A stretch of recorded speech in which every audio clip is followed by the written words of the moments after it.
Why, hello there, KB4TJJ here, Erica. I am here coming to you from Shinley Plaza in Pittsburgh, hanging out in Mr. Rogers' old neighborhood, picking up some more of my story. And let's just say he is horrified by how the PCUSA failed me in that abuse case and also in the illegal NDA that they made me sign that nearly killed me. That was part of the reason why John Brock had to hand me Disler that week.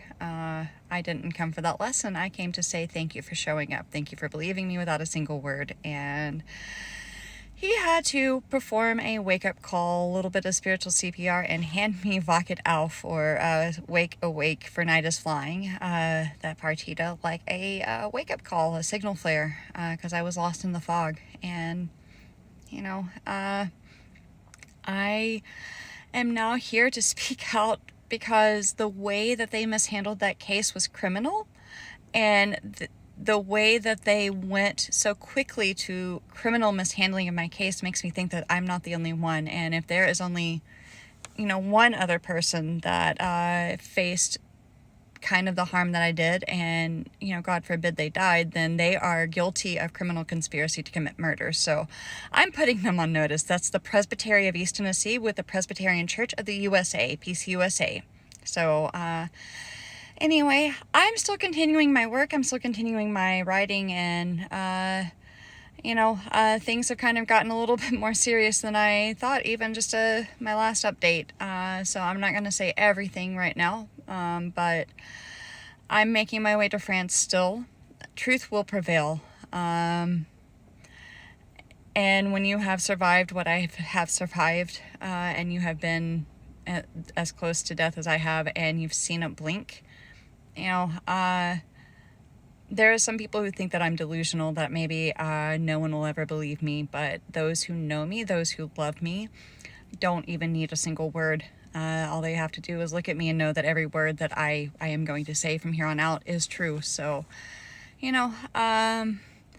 I thank everyone who has believed me and supported me throughout my whole life, my whole entire life. And I ask you all to stand witness against Emma McCarty and Jarrod McCarty, my mom and my brother, who have probably been the biggest source of pain in my life. And I'm not doing this as a revenge or a spite or anything against them. In fact, I'm done with them in my life. I hope to never see them again. I'm telling my story, though, because I'm not the only one with flesh-giving mothers who, when you try to stand up for your rights and ask to be treated like a human being, she gives you a ledger sheet of rent and food and clothes and everything when you're 14 years old and drives you to a suicide attempt. Or a brother who commits 4 crimes against you. I'm not the only one who has people like that in their lives, and what I have learned and how I've survived and some of the ways that I've had to be creative and improvise, I think will help other people with their own flesh-giving slaver mothers and their bastard war crime torturer brothers and whoever else in their life they need freedom from. So I am speaking my story. I'm going to tell everyone how I survived. It involves Looney Tunes, believe it or not, and Harland Sanders. And yes, that Harland, my Papaw Frank, was actually inspired to get shot at rather than be buried by the mines after his brother Chester died and was crushed by the mines. And he joined the army.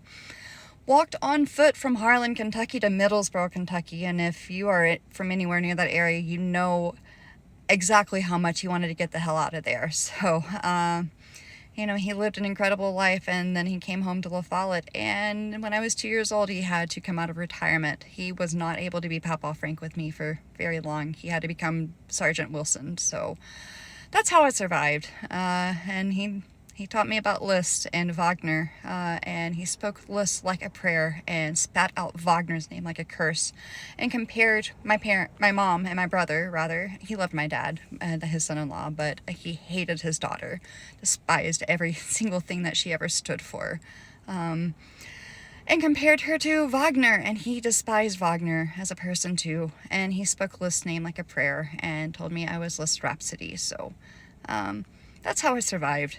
A lot of music, a lot of survival training, a lot of humor, gallows humor especially. I'm just here to bring healing to the world as much as I can, because I should not be alive. My life truly is a miracle. That I am talking to you here is a miracle in and of itself, and I look forward to sharing more about how that's come to be. But until then, I just wanted to start with this and tell everyone that I am here to share my story, to spread the love, to maybe give you some keys to find your own healing and your own freedom, because I know I'm not the only one. And if I'm alive, it's only to do this. So again, thank you all for listening. Thank you all for being here. And I love you all. And you take care. This is Kilo Bravo 4 Tango Juliet Juliet. Erica McCarty signing off from Pittsburgh, Pennsylvania.